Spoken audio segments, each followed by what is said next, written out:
আগামীকালকে ভোর 6টায় কোয়ার্টার ফাইনালের ম্যাচে পালমিরাজের বিপক্ষে সান্তোস মাঠে নামবে। আমি ভিডিও বানাইছি সেই ম্যাচে বস নেইমার খেলবে।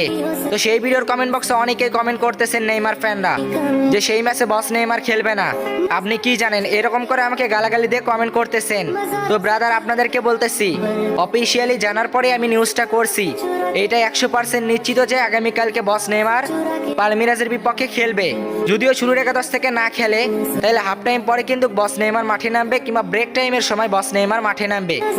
কারণ বস নেইমারকে কিন্তু সান্তোসের একাদশে রেখেছে সান্তোস কর্তৃপক্ষ। তো এটা নিশ্চিত যে বস নেইমার জুনিয়র আগামীকালকের ম্যাচে খেলবে। তো আমি আপনাদেরকে জানাই দিলাম, আপনারা শেয়ার করে অবশ্যই নেইমার ফ্যানদেরকে জানাই দেবেন সঠিক নিউজটা এবং খেলাটা আপনারা কিভাবে দেখবেন। এই খেলাটি যেহেতু কোয়ার্টার ফাইনালের বড় ম্যাচ পালমিরাজের বিপক্ষে, এই ম্যাচটি আপনারা ইউটিউবে সার্চ করলেই দেখতে পারবেন।